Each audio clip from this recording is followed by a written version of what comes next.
And welcome to the show. I'm a little bit disappointed because my last episode about World of Warcraft stories, not many people watched it. It's so weird. Like sometimes you prepare a stream, you think you got interesting stories, you think it went well, and then no one watches it. And other times you just start the stream. It's like, okay, we're just going to talk with chat, and you're looking at it, and it's the most watched stream you've made in a while. Test? Alright, hold on, give me a second. Alright. Sometimes you think you have some interesting video content and you can spend up to a week editing and coming up with the correct things to say and no one watches. And then you make a shit post, it goes freaking viral. I wish I would understand. Yeah, it's just, it is what it is. Welcome to the show. So, I'm going to be taking 3 days off. I'm gonna go on a holiday. I've been trying to get on a holiday for 5 years now. First, didn't have money, then I bought a house, then we had COVID, then we had restrictions, then my mom got cancer, and it's been very difficult. But now, after 5 years, I'm finally going to get a vacation. I'll probably pre-record some videos and then upload them while I'm there. Maybe I'm going to film something in the hotel's bathroom. Who knows? But I'm going to be away for a while. So I don't know what you guys are going to do without the entertainment, but hopefully you will survive. In the meantime, we got happenings. Today we're going to be talking about something which I couldn't put in the thumbnail because it's muy problemática. But, I mean, look at this title. You know, chat, look at this title and tell me if it's something that you would think is an actual article or it's satire. So you got this lady here with the burqa mask. Like, she's in Pakistan, right? And the title is, this American blogger was showing an unseen Pakistan, then she was gang raped. That escalated quickly. The person who wrote the title, I wonder if they wrote it with the due sensibility towards this subject matter. I wonder if they given some thought before, you know. But we're going to be talking about that, and I got a couple more. For example, there is great mourning in Hollywood because Batgirl got canceled. So, if you don't know what Batgirl is, and I noticed something, I don't know, like this is just me, it's just something strange, something bizarre, right? Like all of the pictures that show Batgirl getting canceled, it's her in the shadow, right? For some reason, I just don't know why, because usually, not usually, when they promoted this, they were very proud of their lead actress. And the lead actress was right front and center, but now whenever they're talking about it, that it got canceled, the actress is always in the shadow, like she is somewhere back, and I think it's just weird. Like, I don't know why they're doing this, right? Like, this is the actress. So we're going to be talking about Batgirl, which, again, like, I didn't even know they were making a Batgirl movie. It's just like, at this point, I'm not interested in American content as much as I used to be. I also want them to... Like, I want to help American diversify their audience, right? Because they diversify the casting and the crew, and I want them to diversify their viewership. So me not watching means that there's going to be a higher quota of marginalized people and folks, right? Like, they're going to be more of a percentage if I remove myself. And what I can do with myself is that I can watch Japanese entertainment. So I can watch manga, I can watch South Korean films, and I can add diversity there, because those are the main targeted audience is for Asian people. So I inject myself, right? Like, I move myself so we can balance out the percentages in a very equitable and inclusive way. So I don't really follow American entertainment as much. I wasn't even aware that Batgirl is coming out, but now I am aware because it got canceled before it was released. Much to the dismay and horror of many people from Hollywood. I found that to be a little bit bizarre. You know, like everyone is treating this like A pharmaceutical company was shut down. Like some child hospital couldn't pay the bills and they got shot. Like that's the way that actors are dealing with the grief. They're going through the stages of grief, and it's like, oh my god, Batgirl, it's canceled, and people got fired, and oh, I see. Naruhodo, she was Batgirl, yes, Batgirl. That is.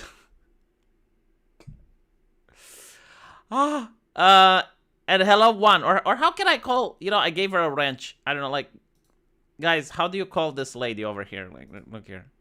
Okay. Well, what is the name of this lady? How is it one? What is this? It's like a parenthesis. I don't know how to pronounce it. They canceled Batgirl because they ran out of Batmobiles. No, they didn't keep crashing. They weren't electric. They weren't hybrid.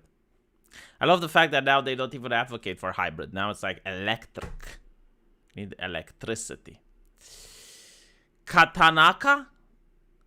I can't pronounce that. Get the fuck out. You come up with a better name, or I'm going to make one for you. So, yeah, Batgirl got canceled. Lara Croft from Tomb Raider is getting a girlfriend. I mean, that's what the community wanted, To be honest, I don't mind. Bayonetta has a girlfriend. Like, that's not the issue. The issue is the Western gaming company capable of writing a convincing romance between two ladies. I mean, that would be an excuse to add another hot girl in the game, but I don't think they're going to do that. So, there's that. But like, the thing that concerns me, right? Like, this is why I'm # concerned. Is like, okay, like, Lara Croft is having another woman, and she's in a romance with her. Perfect. Fine. That's not the problem. The problem is, like, man, I don't know anything about the game, right? I don't know anything about the story. I don't know anything about the gameplay. I don't know anything about, like, what are they innovating? What are they bringing? No, like, none of that is being discussed. The first thing, like, literally, the first thing they're proud of, the first thing that they think is their best foot forward is that they have a lesbian romance in the game. It's like, congratulations, Bayonetta did it first. Okay? Like, you're not reinventing the wheel. You're not creating something that was never written before. Had this been 1990, sure.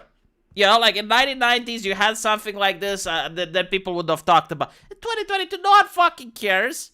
I mean, at this point, it's expected, There was a VTuber by the name of Shy Lily. Womp Womp. She's a orca. She's got a tail behind her, and she makes lewd content. And she came out as being straight, chat. Like, literally, we are at the level where people are coming out being straight. Like, she was on Twitch, and people asked her about her sexuality, and she said, oh, well, I gotta say, look, I'm sorry, guys, but I'm not bisexual, I'm straight. And that was a thing, right? Like, I was like, holy shit, that's so interesting. I mean, that is fascinating. Like, that is something that I don't expect nowadays from Twitch.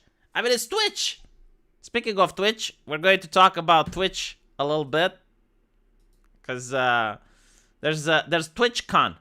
There is TwitchCon. Look at this, chat. Oh my god. TwitchCon. San Diego tickets for sale. Dios mío. We've been listening to all of your feedback and know that many of you, especially those who are immunocompromised and the people who support them, want stricter health measures in place. Look. As a med school graduate and a person who practiced being a doctor for 3 years of his fucking life, actually 2.5, but still, I will give the advice to any person that's immunocompromised not to go to TwitchCon. Okay? Like, no matter what health measures they have taken, no matter no, okay? Do not go there. For your own health and safety. Like, most immunocompromised people are told by their doctors the wisdom of avoiding large crowds. Why the fuck would any person that's immunocompromised go to TwitchCon? Like, it's not an essential thing, right? Now, if you're immunocompromised, then you have to go to the mall in order to do the groceries because you have no alternative. Like, you live in Romania, you don't know how to technology. So you can't do the shopping online and you're going to the mall. Okay. You got no family members, no one else to do the shopping for you. You've been a dick to your neighbors for all your life, so now you have no choice. That is understandable. Going to TwitchCon, if you're no one does this. Like, who is the targeted audience for this? Who is the targeted audience for these satanic measures? I'm joking, by the way, but honest to God, it's like stricter health measures in place, like completely normal. All right. So what are to keep people safe? Yes, because how can you be safe without Twitch? Who needs police? Who needs the FBI? I mean, the FBI can't keep itself safe. Did you notice that shit? Like, the FBI is getting mean tweets, and they don't know how to keep themselves safe. Like, if the FBI doesn't know how to keep themselves safe, who does? Twitch, trust and safety, they're the only ones capable of keeping people safe. I mean, at this point, they replace doctors. It's not like they have a medical committee over there that's, like, giving them... No. Like, they themselves have decided that they have the capacity of keeping people safe. So they're updating their health measures to require masks in indoor spaces at TwitchCon. Additionally, we will require all attendees to provide proof of vaccinations or proof of a negative test. Like, okay, fine. The point is, we recognize that some of you will be disappointed by these new health measures, but we believe that these additional requirements will make it possible for... So, like, wait. If everyone is vaccinated, and everyone has a negative COVID test, why do you require people to wear a mask? Is there a mask mandate at San Diego? Okay, fine. This is what I would do. All right, this is how I would troll. I would get myself banned from Twitch. Okay, like, make some right-wing content. You go like, yay, Drumpf, yay. And then they ban you. And then you go to TwitchCon, okay, and you're supposed to wear a mask. And then you go on the stage and you unveil yourself. But it needs to be very dramatic, like this, like, boom. And you're going to see all of the Twitch streamers screaming in horror. Like, they're going to be horrified, not because you took the mask off, but because they're not allowed to film footage of a person that's banned on Twitch. Like, you're going to get them all banned. And Twitch is very serious about this. Like, if you don't know, there were cases where people got robbed while live streaming and Twitch banned them. The most famous case is a famous streamer. He was driving his car around the neighborhood, and he was streaming while in the car. And at one point, someone pulls a gun on him and demands that he leaves the vehicle. Like, he's getting carjacked. He doesn't comply. He gets shot. Now, he ends up in the hospital. And again, this is live streamed, right? Like, this is... Twitch banned him for life. Why? Because you're not allowed to show guns being discharged on Twitch. Isn't that progressive, chat? I mean, isn't that forward thinking? Is it... What can I say? Name me a better platform. Name me a platform that provides more safety for its people than Twitch. California will give you diversity points tax credits. They will use this to claim them, and they'll use them to fail to embezzle from the market. What? Why is Sketch Therapy talking about something that I don't talk? You know what? This is the only thing that I miss about having a wider audience, because I used to have a wider audience, but then I sabotaged myself. I started deleting streams. I started streaming at weird hours. I started talking about boring subjects. Because I didn't want to be famous. I didn't want to be on the trending page, And now, like, I see Sketch Therapy talking about stuff. I like Sketch Therapy. Surely he will talk on point. I am going to say something, and it's going to bounce off him, and it's going to make the stream entertain. No. Twitch help the criminal? I think... No, because, like, you only see the hand there. But like, this is something else that I noticed. Every single time you have a criminal, like, social media completely erases their records.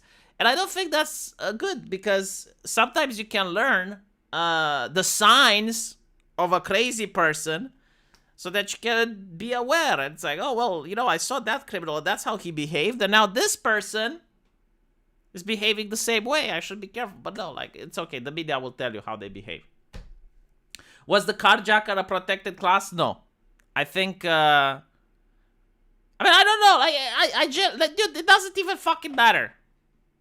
It doesn't even matter. Like, the whole thing is, like, the guy pulls a gun. Like, you don't get to see who was the jacker. It's just like the gun that comes through the window.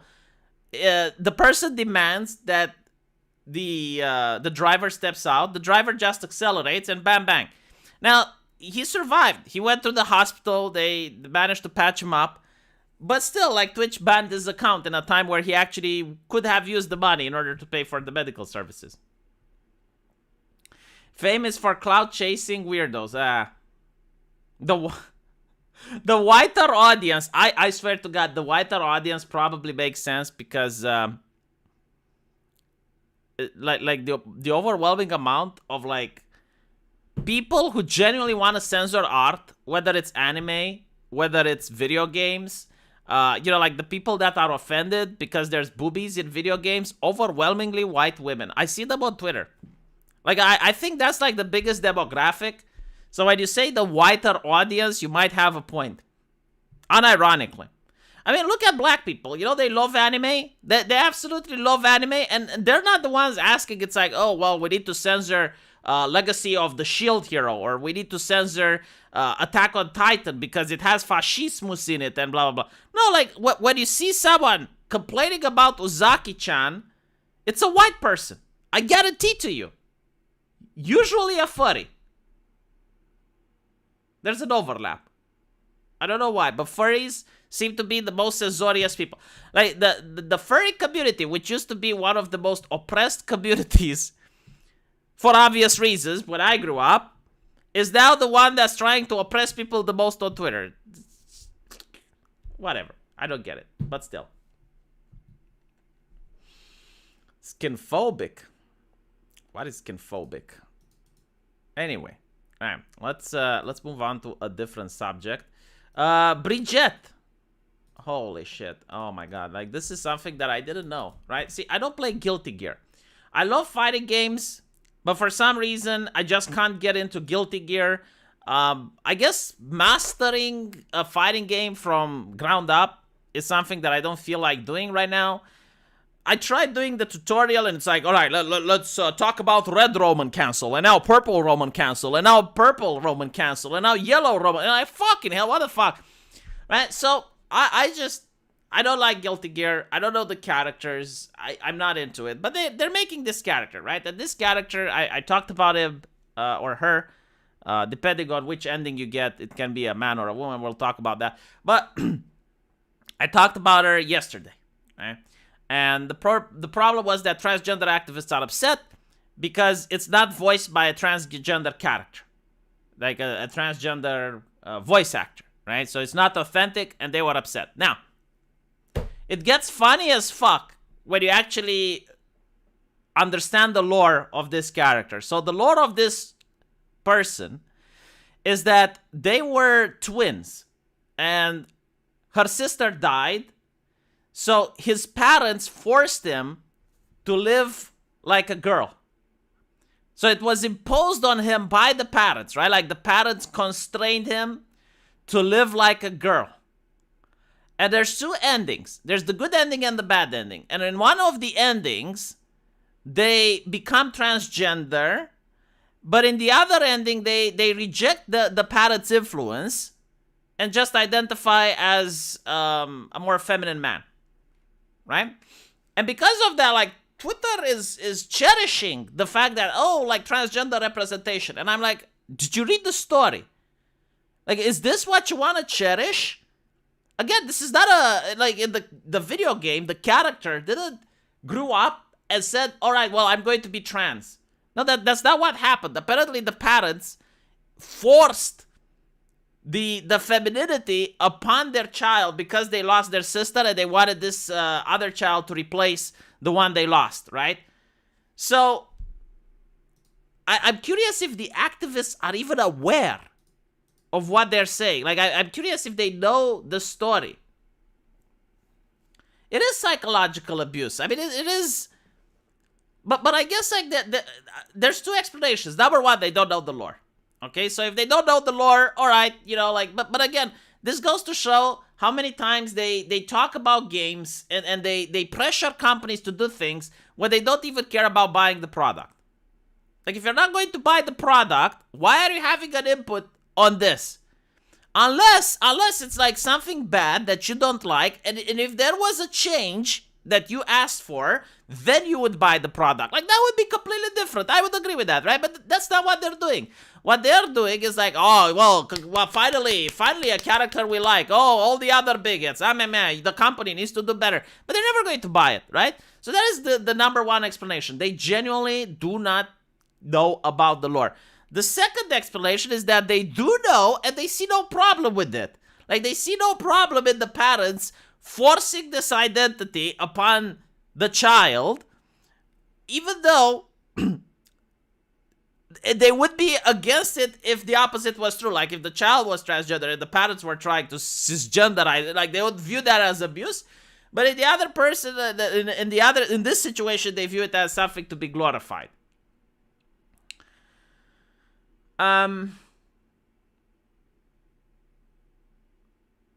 They want to confuse us about they want to abolish gender. And it's not the first ideology that tries it.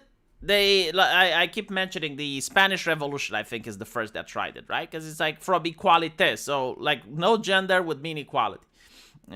So they abolished Mr. and Mrs. and then Tovarăș. Like, a lot of people say that Tovarăș is gendered. In Romanian language, it isn't, right? Because Tovarăș is gender neutral.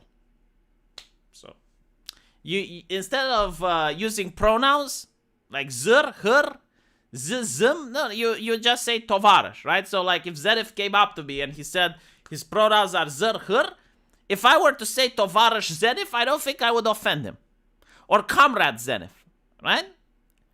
And you can also use the Tovarăș as a pronoun. Like, if Zenith isn't here and I want to ask, where did he go? I could say, where did Tovarăș Zenith go? So where is the Tovarăș? He's not here. When is the Tovarăș going to arrive? Right? So Tovarăș just replaces pronouns. And honestly, it's a lot more simple because you don't have to deal with all of the zr, her, and memorize all the pronouns. Like, if you're in a place where there's like a lot of leftists and each have their own pronouns and preferences, and you use comrade, you're not going to offend anyone. Because like, where is the comrade? Where did comrade go? Where's Tovarăș? Right? So there you go. Problem fixed. And it's probably something that they would be upset because like, you're not using the pronouns, but you're not misgendering them either. So they can't really complain. It's kind of like they have a word for it. Malefic compliance, I believe, or something similar to that. Malicious compliance or something. I don't know. Whatever. But again, they may get offended, but they can't do anything about it. Like, they can't report you for misgendering them, right? Because you're not misgendering them. You're just saying Tovarăș. Like, refusing to use a pronoun, any pronoun, I mean, what can they do? Comrade, the Trakai. Malicious compliance. Yes, they have that. Malicious compliance. Just replace the word comrade with the word drone. No, because like, you don't... See, this is the thing that Americans lack.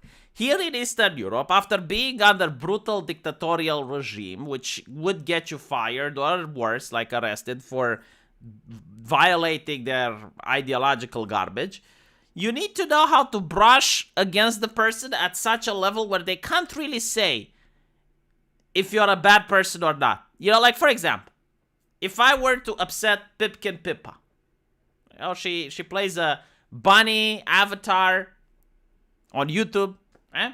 And I want to upset her the way only a Romanian can.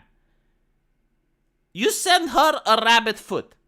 Now, she doesn't know whether to take that as a threat or to take that as a nice gesture because you gave her a lucky charm. You know, like, it's a thing which can be interpreted both ways.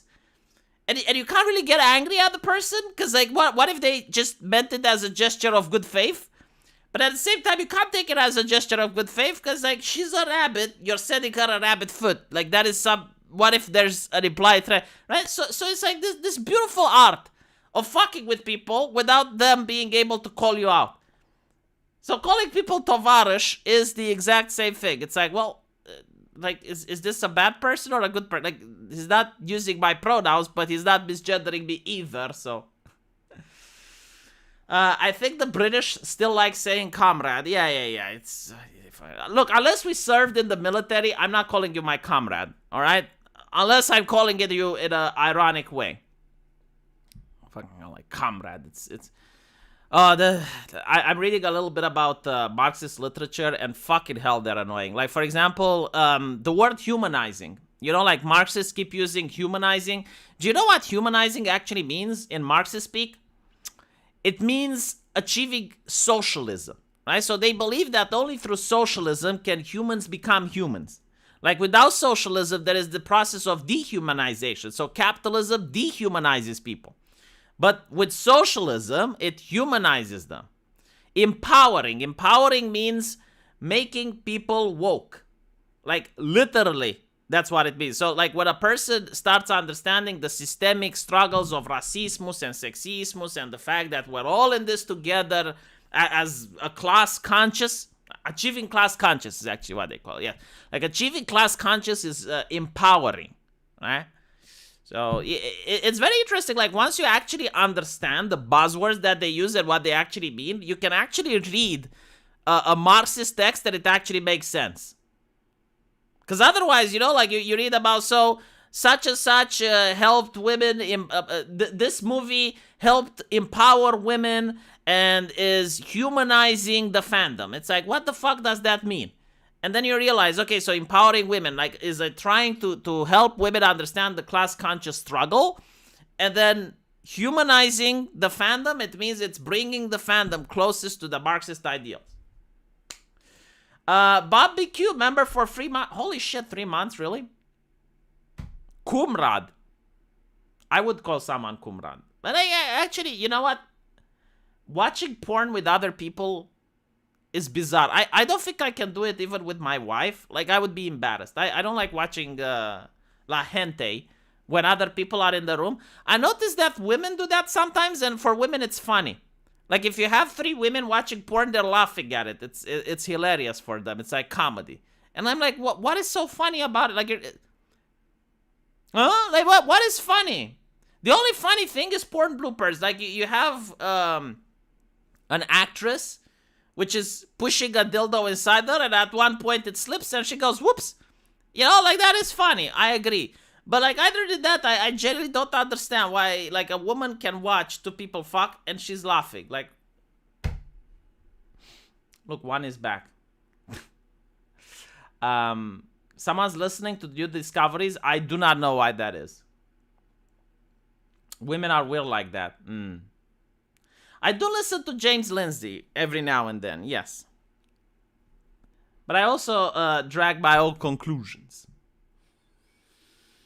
Not if there are yaoi. Yeah, if there's yaoi, all of a sudden women become serious. That is true. Like, the women who watch yaoi, like, yaoi is serious business. Okay, straight and yuri, those are funny, hilarious, but yaoi is just, no, like, poker face. They're very like, they're focusing on what's on the screen. They're all of a sudden invested. They're concentrating. The ethos and the pathos speaks to them through the screen. Women's sense of humor are different. I don't think so. I don't know. I'm going to find out if one is a woman or not. And if she is, I need to make her change her name into something more pronounceable. Actually, I need to change him into something more pronounceable regardless. By the way, DC Comics is dropping the comics from its name. That also happened today. I genuinely don't know why. But turns out selling comics in America is not a good business anymore. I don't know how they managed to, chat. Like, look, if you take me back in a time machine, you put me when was it? 2014, right? You put me in 2014, where comic books in the United States were a cultural phenomenon. Like, no one could think about the US without thinking about Superman, Batman, hamburgers, and the American flag. I mean, these things were inseparable. And the comic industry was booming. I mean, they were making so much money. It was just... Right? So, you put me in charge, and you're telling me, V, I want you to ruin this industry. Like, just completely dismantle it, burn it to the ground. Make sure that they can't sell comics even if their life depends on it. I wouldn't be able to do it, chat. I wouldn't know how. I literally would not know how to ruin that lucrative business. And yet, here we are. And what I love is that they constantly say, well, you know, like, there's new times, it's a new technology, it's 2022, comics aren't selling the way they used to, people play more video games, they buy DLC, they spend money on phone games, like, they don't want to buy comics. Bullshit. Bull fucking shit. They buy manga. And manga is literally an inferior product to comics. Like, fight me on this one. I can prove that manga is vastly inferior to comics. Why? Because Japanese people do not know how to use color. They do not know how to use the coloring pencils. Right? So, comic books actually take more effort to produce. And they should, they're like objectively better because they're colored, versus manga, which also reads from right to left. Okay? Now, what I'm trying to say with this is that the only reason manga is better is because the story. Like, they have managed to create more compelling stories that get people to read black and white comics than American comic books. It's not better than comics, it's black and white. Look, if I give you a colored monitor and a black and white monitor, which are you going to choose? Yahoo was explained to me like this, says Man of Culture. I can enjoy a hot guy and an innocent guy fantasize about two peas and not be threatened at a subconscious... So, yaoi, I can enjoy a hot guy and an innocent guy fantasize about two peas and not be threatened at a subconscious level. So if a woman, like the woman that explained this to you, like when she was watching porn, she felt threatened at a subconscious level. That is just, wow. The art quality is better. No, it is. Okay, but what I am saying is that if you have the same comic book, one in color, one in black and white, you will pick the one in color, all right? So people picking the black and white shows that the black and white has something else, which is the story. Now, holy shit, a 5 months member. You know some artists, right? Have you ever considered writing a comic book? Have you seen how much dollars those Comicsgates people make? Yes, I know, but there's several issues with it. I think the bandwagon has left. So if you have like VTubing, okay? Like VTubing, 2 years ago, if you done it, you'd have been rich. Now if you do it, no one cares. Like, it's the new normal. So VTubing is, in my opinion, is going to become cringe in the future, except for, you know, the VTubers that already made the name for themselves. It's going to be very difficult to get into the market. And it's the same with comics. You know, like Comicsgate was a thing. It started. Certain people got in, and now it's going to be very hard. Unless you have like a channel dedicated to comics, you're not going to make it. And again, I do know some artists, but like I don't have the talent in order to make an actual comic. And even if I were, I don't think I would be that famous. It is what it is. But by the way, I can prove that manga, even they understand that color is better. Because like every now and then, like you'll see a manga, Naruto. And it's like, next number, see Sasuke in full color, blah, blah, blah. And they make a color print. I don't understand. Why the fuck do they not color? Like, can anyone in the chat explain to me why are manga artists at war with the coloring pencil? Like, who declared war on them? It was the artist that rebelled against the coloring pencil, or was the coloring pencil that one day said, you know what, we have enough? I don't know why. Is it the bleakness in the life of the manga creator that he just doesn't see color anymore? He's like Better Call Saul in the future, and all the colors in his life have been removed. Like, what is it? Is it the cost of doing it? Fuck off. Fuck off. I don't believe it. I don't think it's the cost.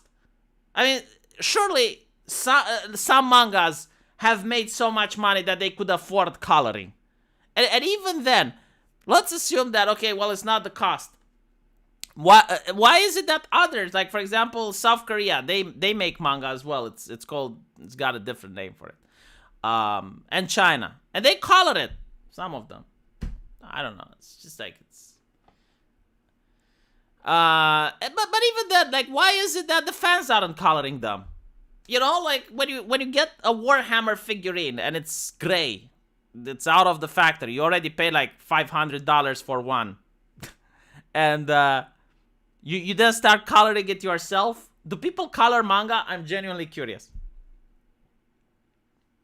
Why would they up the cost for no reason if it's already selling? I see what you're trying to do there, but what if you color your manga, it sells more?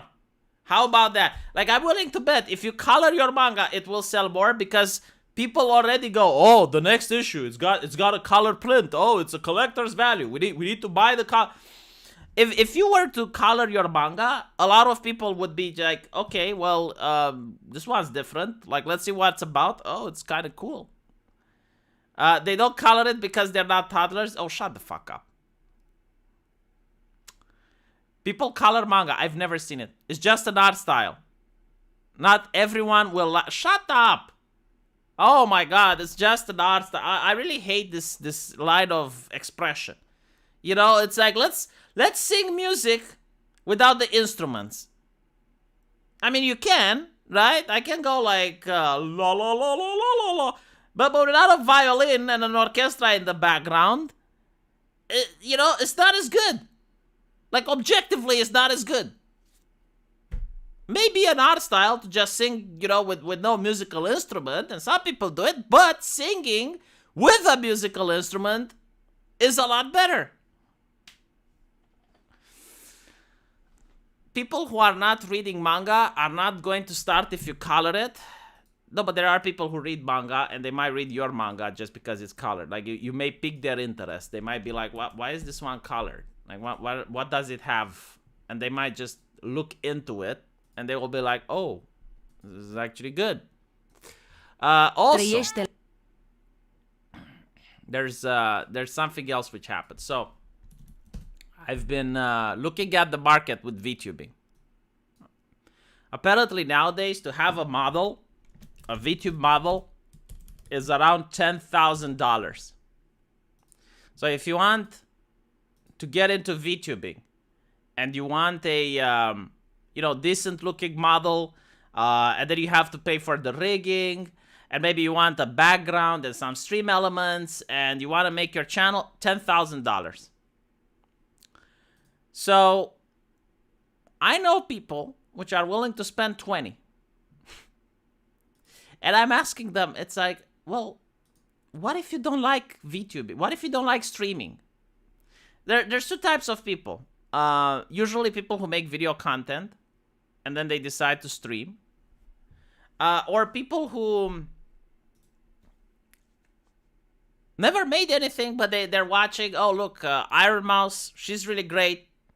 She's got like the whole rig set up. If I get something like her, I'm going to be popular. And this shows why so many people fail at businesses, because I see that happen in real life with other businesses. Like people who just get into a line of work, they invest a lot of money, and then they lose. Why not start small? Like first, just get yourself a GIF. You know, like something that's small. Build up an audience. And once you build up the audience, then you can start expanding and looking more professionally. But what these people are doing is that they're like just $20,000. It's kind of like this, you know, Joe Rogan. Joe Rogan has this beautiful studio with people working for him. He's got this very beautiful set design, professional audio, like all of these things, right? Now, of course, if Joe Rogan would be downgraded, let's say he loses all his staff, he's now in his mother's basement with one of those cheap $5 microphones and a cheap $10 webcam, yeah, he's going to lose a lot of viewers. I guarantee to you, he's going to lose a lot of viewers. He's still going to have viewers because he's Joe Rogan, but he will lose a lot, right? So quality does matter.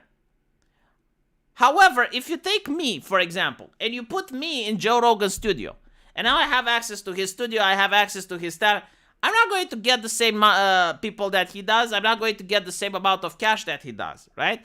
So just because you pay a lot for something doesn't mean you're going to have money flowing in. So what am I going with this? Like I seen people who, for example, they want to do Uber Eats, right? So they want to borrow money from the bank in order to get a car so that they can afford to deliver food for people and be mundane math. Perfect. But they, instead of buying a cheap car, instead of buying like the cheapest car imaginable for the task that is required, they buy a high medium car. You know, like they buy something that's like twice the price. And I'm like, why the fuck are you doing that? And I noticed like this with a lot of entrepreneurs. Like, it doesn't really matter what job you're trying to go into. It doesn't really matter what business you're starting. Why can't you start small? You start something small, and then if you like it, you expand. Because chances are you may not like it. Chances are you may not make a profit. Like, maybe you are into Uber Eats, but no one is ordering in your area, and now you realize that you're wasting time.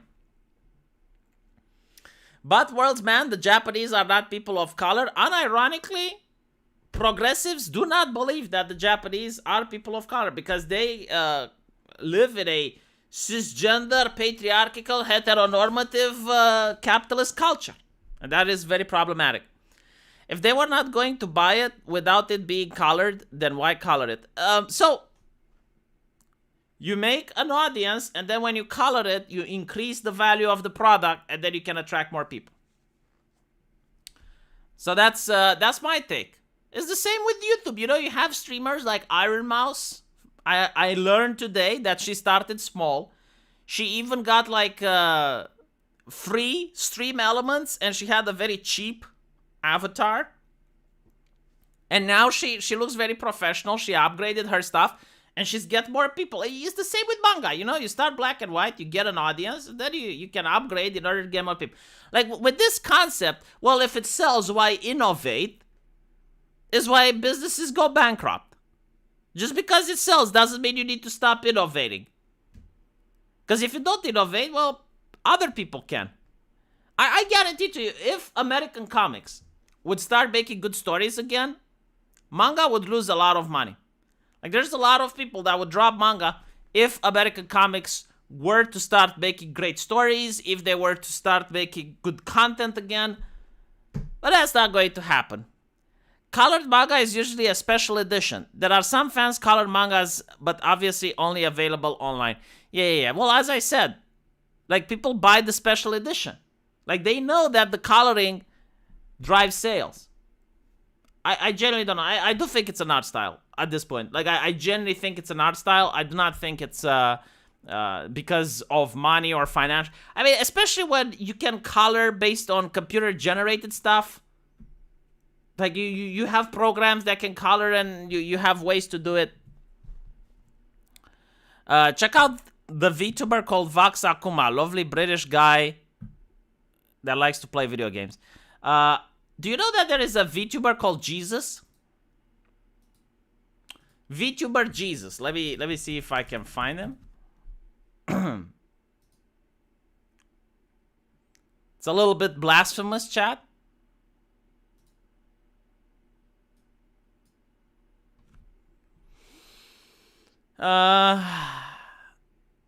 Holy shit. Chat, my bad. There isn't a VTuber Jesus. There's like 5 VTuber Jesuses.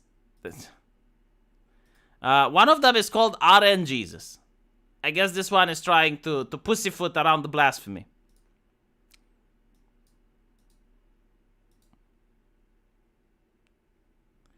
Eye blinking, mouth animation, head tilt, half body animation. Jesus fucking Christ. A lot of Jesuses, no Muhammad's though. I wonder why. Wonder why there's no Muhammad's, but still.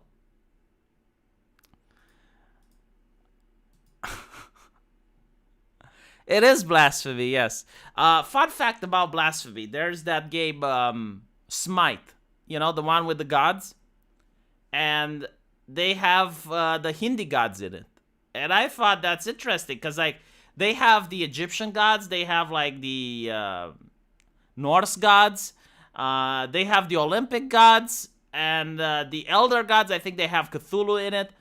And now they also have the Hindi gods. Now, unlike the other ones, the Hindi gods, they're still being worshipped today. So I wonder, it's like, why are the Hindi people having a hissy fit? And then when I looked at it, they did have a hissy fit. But the problem is, like, they had the hissy fit a long time ago. You know, like, had the Hindi people wait for the progressive ideology to catch on, they might have actually got some of the gods canceled. But because they blew the load off too soon and they complained too soon, well, it ends up that the company told them to fuck off. And I think the game is banned in India. Let me check. So Hindi gods Smite.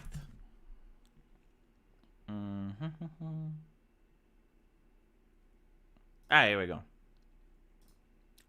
So when was this? This was in 2012. Yeah, like had he waited for 4 years, he could have had he could have had his wish. Like the deities, the Hindu deities could have been removed. Smite, the upcoming MOBA, apparently is going to have Hindi gods. Zed found the idea of reducing these gods to characters who can be controlled by human players to be denigrating. While the article states that he welcomed the idea of Hinduism becoming more prominent in games and media, which, by the way, this is what the left likes to call cultural appropriation, but in reality, it actually helps countries spread their cultures. He says that taking it seriously and respectfully, and not for refashioning Hinduism concepts and symbols for mercantile greed. Hindus would gladly provide genuine entertainment industry seekers the resources they need for the study and research regarding Hinduism. There is no fucking way you can have Hindu gods in a video game without having either players controlling them or have some form of mercantilism. I mean, the games themselves, you know, you buy them, so you spend money for them. I do agree though, like in this particular game, Smite, you buy costumes for the gods. They sexualize Shiva of all gods, which I understand is like the god of destruction. So Smite includes deities inspired from a diverse and ever-expanding set of pantheons, including Greek, Chinese, Egyptian, and Norse. Yeah, but the problem with that is that these gods aren't worshipped anymore. So all the gods within Smite... In fact, given Hinduism concept of a single truth with multiple physical manifestation, one could validly interpret all the gods within Smite to be Hindu. Yeah. What they're basically doing is that they're doing logic. You know, like the company has a backbone. Like this is what happened in 2012. Like you have a moral busybody telling them like, can you change your product? It's offensive. And the company's like, can you please fuck off? They don't do that anymore, right? Like had this person waited 4 years, just 4 years, it would have been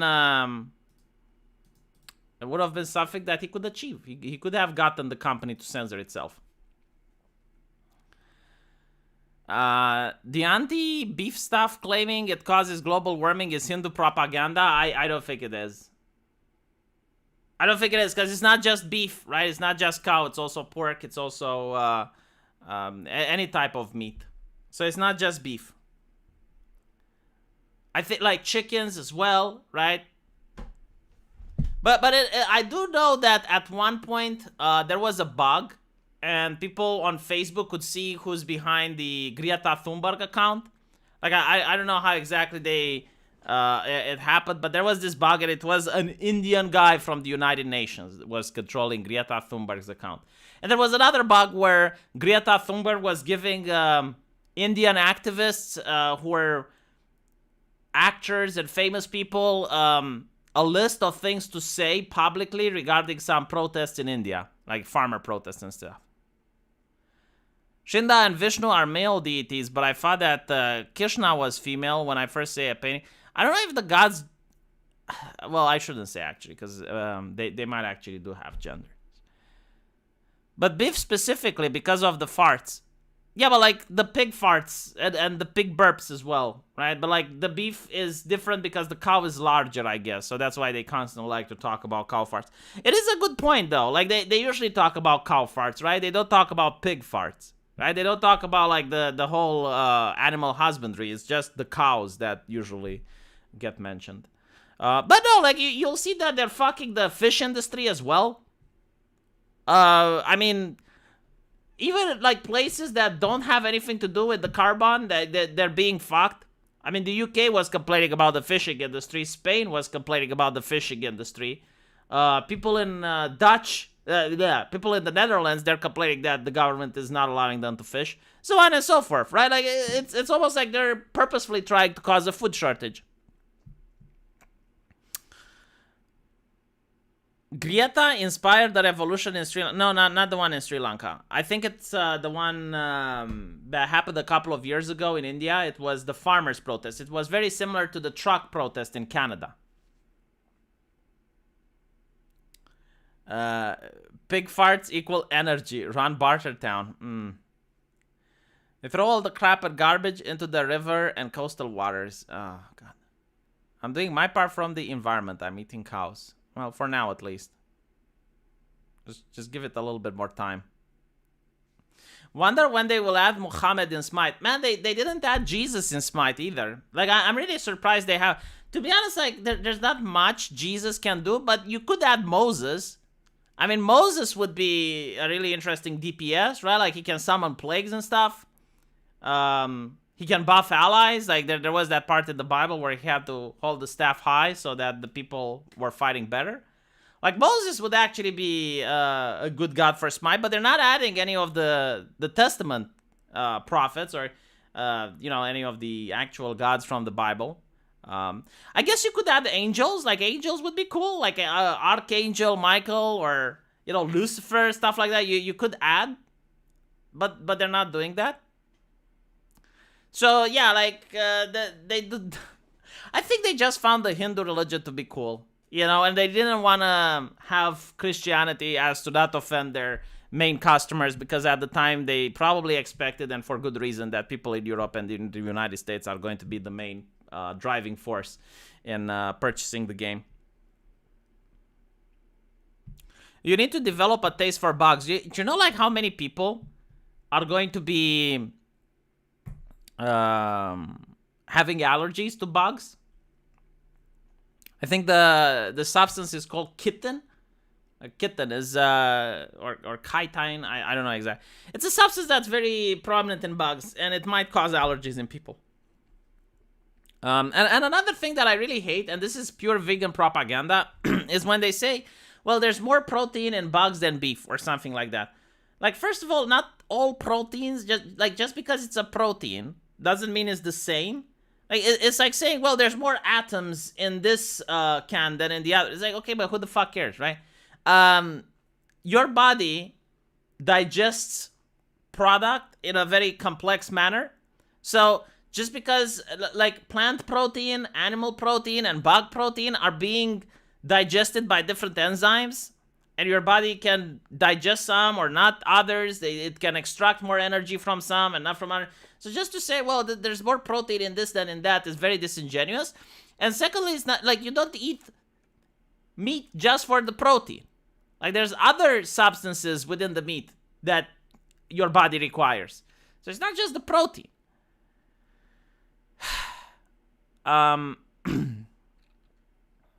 Anyway.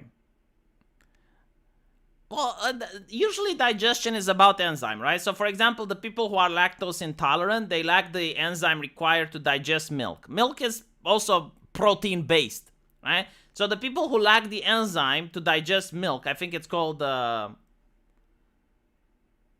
actually, I don't want to say because I might be wrong on it. But anyway, if you don't have the enzyme to digest meat, Sorry, if you don't have the enzyme to digest milk, then you get sick, right? You're lactose intolerant. That's pretty much what it is. So yeah, there's when you eat meat, there's more than protein. Like you get vitamins, you get, as the chat points out, minerals, fat, so on and so forth. Lactose tolerant.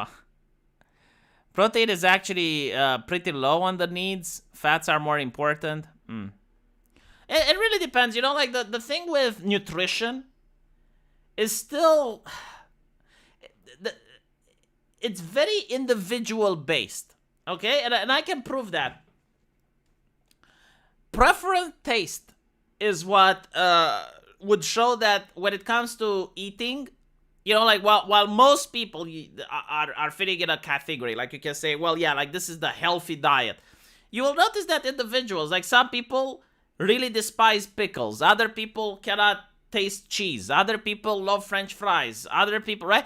So, because everyone has different tastes, and these tastes are based on your individual needs. Like your body, for example, if you're lactose intolerant, you're going to be repulsed in some cases, like not all, but like most people that are lactose intolerant, they literally do not like milk, right? Like they're like, you know, like they will eat it if they have to, or they will eat it if it's being processed in a way like ice cream. But like normally, if you show a lactose intolerant person milk, they will go like, ugh, like that, right? Because their body is telling them like, no, that's not good, right? So when it comes to nutrition, like creating a flow chart that would be applied to each and every single person is beyond impossible. Like you can make some vague concepts like eat 3 meals a day because that's healthy.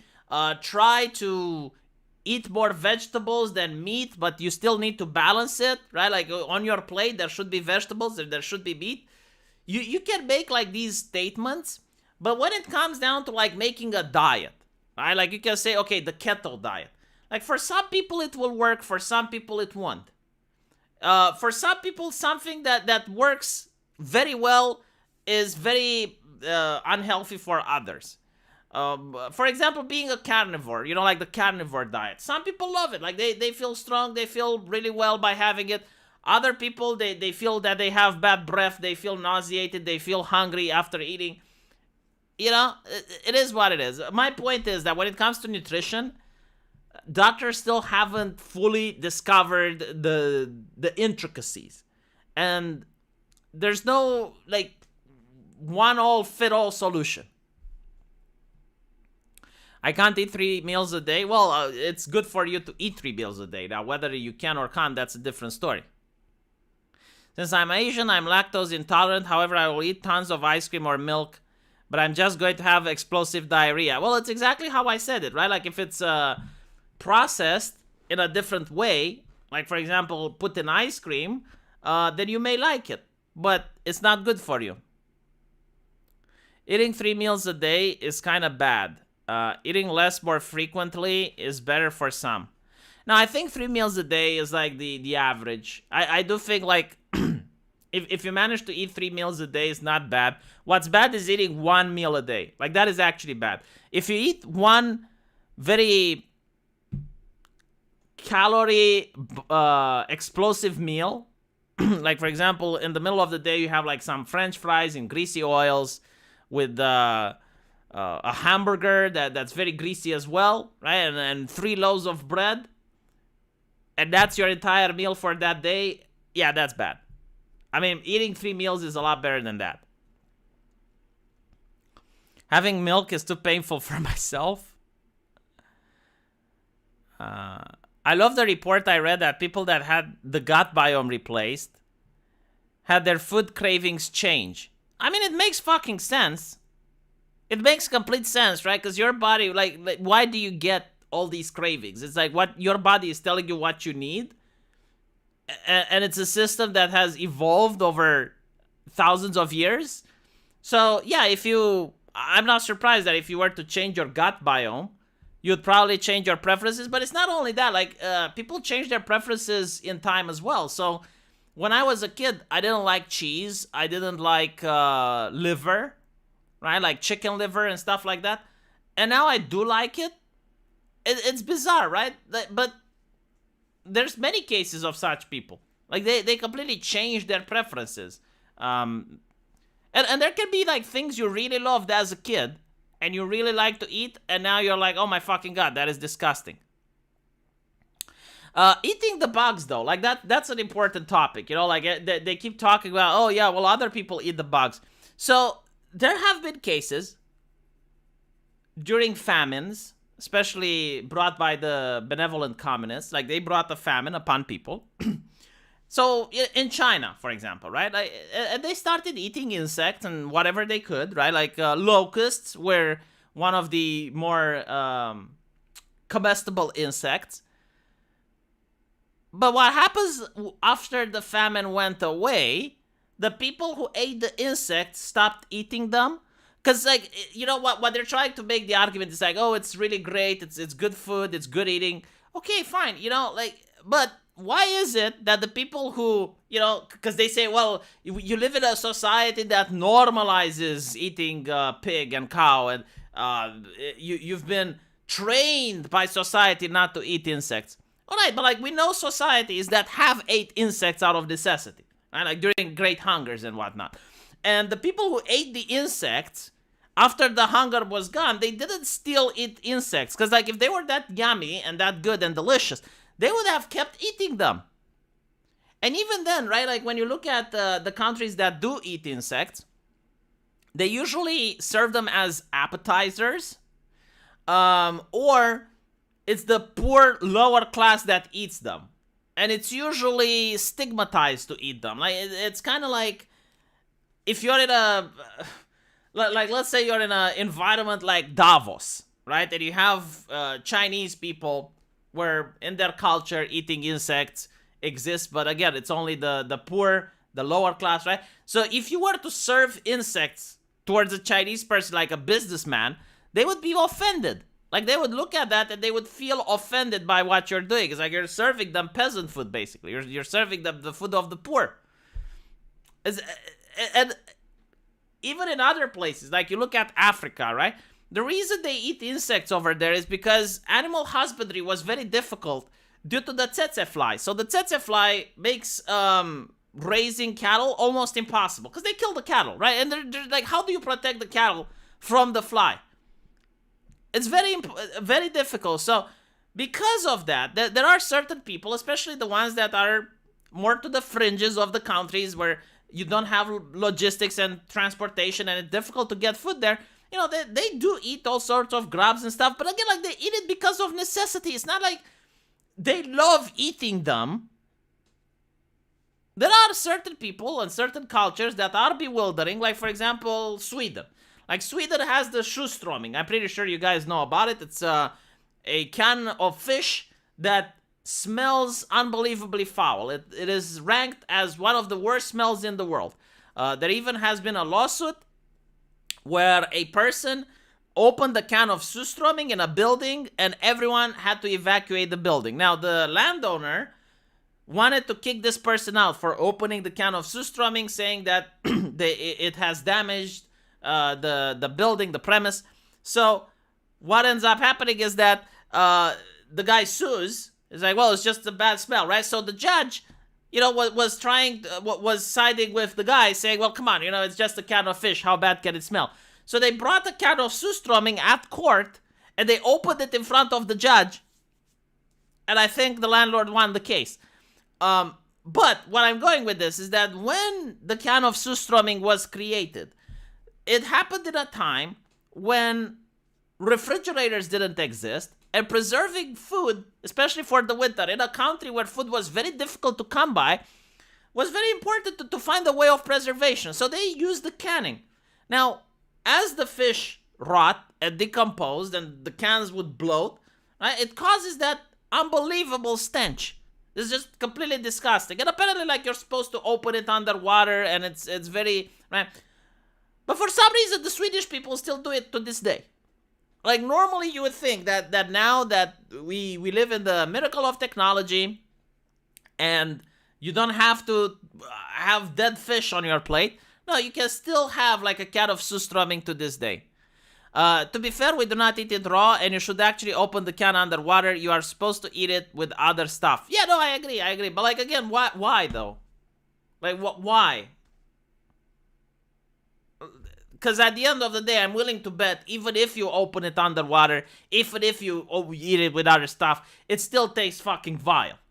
Like, it's still disgusting, right? Because it's rotten fish what you're eating.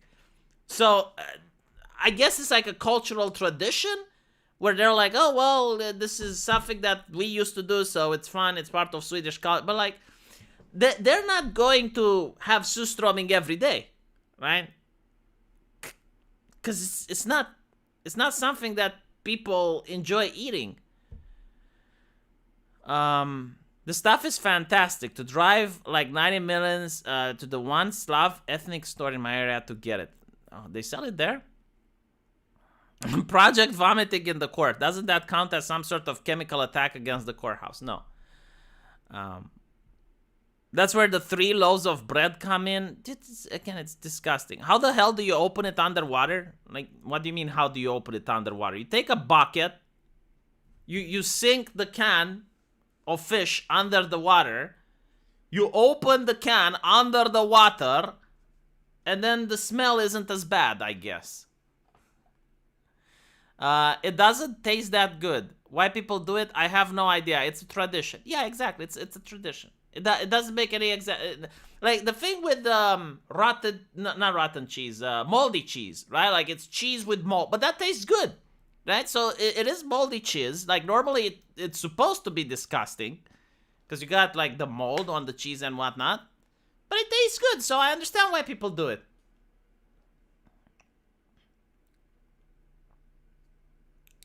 Vineary mayonnaise, not easy to find in the middle of nowhere in the US.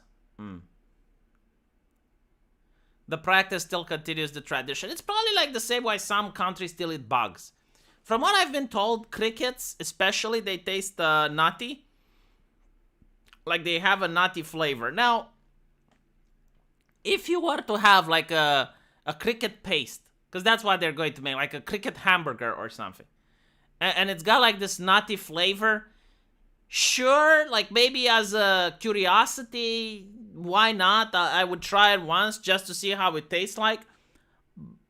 But I don't think it's something that can replace actual meat.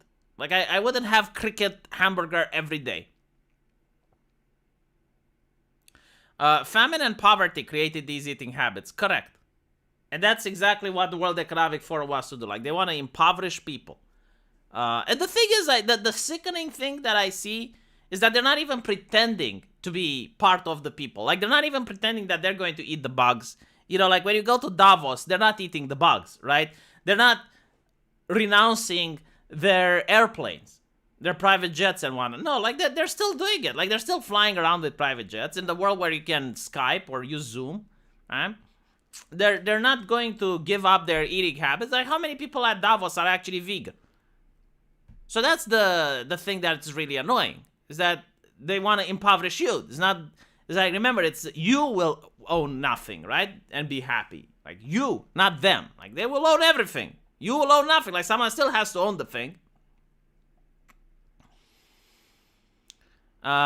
We should make a law that politicians, celebrity, and rich people only eat cricket burger. You know what? Like, you can actually... Yeah, if I was a right-wing politician, I would actually do that, unironically. Like, I would make a law, and it would be for preventing climate change. Right? Like, it would be an environmental law, where I would say that in order for politicians to set an example and help people transition to a more sustainable form of diet, from now on, at the parliament, they should only serve vegan and crickets, blah, blah, blah. And every single time a politician is in front of the camera eating something, like if it's a gathering or a reunion, they should have crickets and vegetarian only, in order to stimulate other people to follow suit and in order to be an example. I guarantee to you, like, this law would not pass. And because it would not pass, you could actually use it as political capital to expose the hypocrisy and to mock and energize your voting base in order to win more seats the next election. Go to sleep. It's 3 a.m. Oh well, I'm waiting for another super chat. I got the $18.97 super chat, waiting to get the 20, and then I'm going to sleep. I'm going to go to holiday tomorrow, as I mentioned before. It's been 5 years since I went anywhere outside my town, and I'm taking my wife with me. It's going to be our actual honeymoon because the last one was a disaster. It doesn't count. We actually went with our godparents, and they took us to this really old place where they had an outhouse and chickens. I'm like, fucking hell, this is not... No. It never happened. That's what I told her. And I'm planning to go to the capital in Bucharest. I can't go far away because my mom has late-stage cancer, and if something bad happens, I need to be able to come back to my town. And we're going for 2 days. So, yeah, it's something that we didn't even plan. It's like, oh, why not? Like, okay, let's do it. Hopefully it's not going to be that expensive, but still. No, I'm not going to the Carpathian Mountains. I'm going to be in the capital. I hope I will have fun as well. I'll put some pictures. I'll upload a couple of pictures. Honeymoon with other people. Well, the problem is in Romania, you need a car to go places. There's no really good infrastructure when it comes to tourism. It's why most people don't do tourism in Romania. There's very beautiful places to see in the mountains, but they're not connected by anything. So, like, if you want to go to a mountain resort, there's no bus, there's no transportation, there's nothing. So, if you don't have your own car, you're kind of fucked. Which, again, is very sad, because I love my country. I would love to visit a lot of these places, but if you don't have a car... So, not having a car, I had to ask someone else to drive us. And it was, like the worst thing ever, because, like, they were more elderly people, and they were like, oh, well, we don't want to be... in a very noisy place, like, let's go somewhere quiet, and they took us into a fucking graveyard. That didn't happen. So now is going to be the original honeymoon.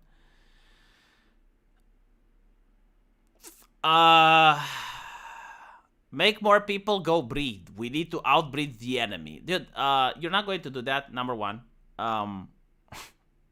like the current progressives, they can just import more people, right? You notice that? And there's something else that I noticed while looking at the Mao Cultural Revolution. The way that Marxists, and this is what educators in New York also talk about. Like, this is fascinating. The ripe target for political indoctrination, I think, like, the number one candidate is rich people's kids. So, you have, like, this New York educator which wrote a thesis, and they're like, they view rich kids as being spoiled and privileged, and they want to humanize them. And again, like, when the left uses the word humanize, what they mean is socialize, right? And empower them, in other words, create the class conscious. And you'll notice that most private schools, like, they want to teach people how to get to a university. And universities, especially like Oxford, they want to have people that are woke as fuck. So you have these private schools that are making kids as woke as possible so that they can get to these universities where they will be trained in order to destabilize the system and be revolutionaries. Like, if you remember with the Kavanaugh trials, like, there were 100, if I'm not mistaken, students getting arrested. Like, imagine being the person that pays a lot of money to send your kid to Oxford or to Harvard, and then they end up with a criminal record, right? But it's out of design. Like, they want to do this. So, yes, like, rich people kids are the best target for revolutionary thought because they also have resources, right? Like, they have mom and daddy's bank account in order to, quote-unquote, spread the message. I would be a great dad. Well, thank you, Sketch Therapy. Here is your super chat. Fuck off and have a nice time. Well, thank you, Lemmy Winks. I'm actually going to leave after this. Treat yourself, says Angel Ortiz. Right, so I wanted to stream a little bit longer, to be honest, because there's no... there's not going to be a stream tomorrow. There's not going to be a stream the day after that. But I will end it here if you guys really want me to leave. I mean, I was going to entertain you a little bit longer, but I mean, what can I do? If I'm not going to go to sleep, though. I mean, I'm just going to end the stream. I need to make the videos for tomorrow, the day after, and the day after that. Yeah, a lot of videos. But hopefully, I'll manage to find enough entertaining content. Again, thank you for the super chat. Thank you for listening. And maybe if I'm still up, I might stream again in 4 hours if I have an interesting subject to talk about. If not, I'll see you guys later. If you don't breathe now, go practice Uchikushi. Have fun. I took my glasses. I couldn't read that. Anyway, right. I'll see you guys later. I'll probably still be on Twitter, so you can talk to me there. Take care.